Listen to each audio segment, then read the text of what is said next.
Our Corolla, once again, is the fully loaded S model. It features a 1.8-liter four-cylinder engine much like the Civic, but unlike the Honda, it only makes 132 horsepower and 128 pound-feet of torque.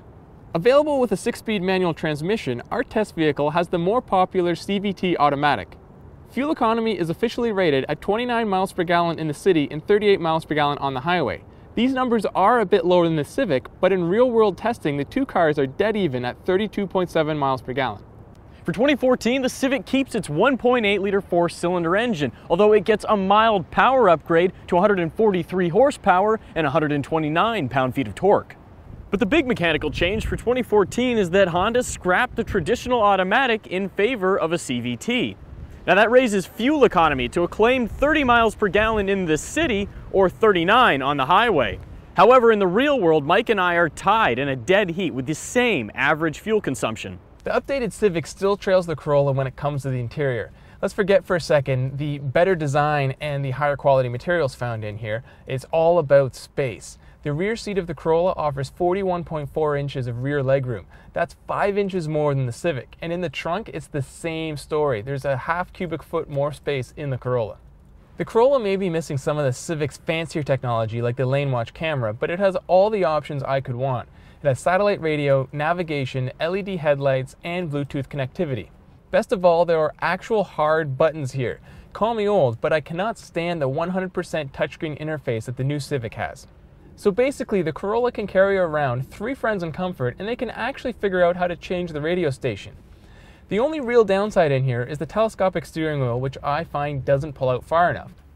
Okay, hold on a second, because Mike just went on a tear trying to make this sound like it's a one-sided battle favoring the Corolla, but if you ask me, it's the stuff you can't see on the spec sheets that makes the Civic the better of the two cars, at least in my opinion. I'll give you an example. Mike says that the Corolla has all of the technology you need, and while he might be right, what about the technology you want? I'll give you another example. Honda added its lane watch technology for the 2014 model year that it first introduced on the Accord. They put a camera in the right side view mirror, and when you push this button on the turn signal stalk, you actually get a view of the side of the car right here on the screen that provides a wider angle than the mirror itself can offer. In fact, several automakers are currently petitioning the US government to be able to replace side view mirrors altogether with cameras. Sounds like Honda's ahead of the game. And it doesn't stop there, because you also get Honda's new display audio infotainment system. It's kind of a complicated thing to explain, but basically you're able to plug your smartphone in beneath the screen and connect it to be able to access certain apps. The list is limited for now, but the most important one you can get your hands on is a navigation app that comes directly from Honda. It costs $60, and it actually ports your iPhone's power right onto the screen and gives you navigation. So the Navigation EXL model that we have here isn't actually necessary if you want to get Navi. Now, it's worth keeping in mind that currently the only phone compatible with that is the iPhone 5, but Honda does tell us that Android phones will be compatible very soon.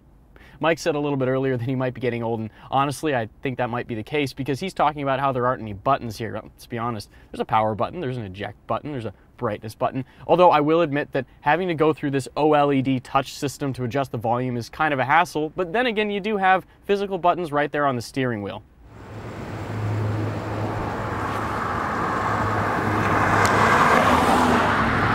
Like pretty much everything else in this comparison, Luke and I can't agree on the driving dynamics of these cars. I prefer driving the Corolla, he prefers driving the Civic. As mentioned earlier, both cars now have a CVT automatic. And although the Corolla is down on power, I find this CVT is actually more responsive. The one in the Honda is programmed too much for efficiency. While on the topic of the CVT, the new transmission in the Civic has been designed to mimic a traditional automatic so much that there's actual hard gear changes and pauses programmed in. If I'm going to be stuck with a CVT, give me one that behaves the way it's supposed to, smoothly and efficiently. Both cars are very easy to drive and feature highly boosted steering. The smaller steering wheel in the Civic gives the illusion that it's more nimble, but they both handle about the same. Neither car is all that sporty, and they're like a drive-by body piercing. They're efficient, but not fun.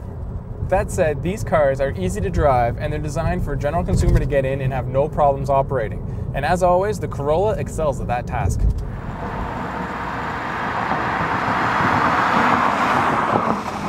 The seating position and ergonomics are just better in the Civic than the Corolla. I'm sorry.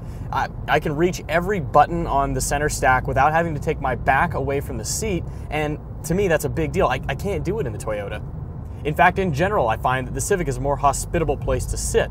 The sightlines are better, and that's because of where Honda decided to put the side view mirrors. As a result, you get this extra glass panel, and the A-pillar looks more thin and less imposing. You can see out a little bit better, and especially in tighter driving conditions, to me, that makes all the difference.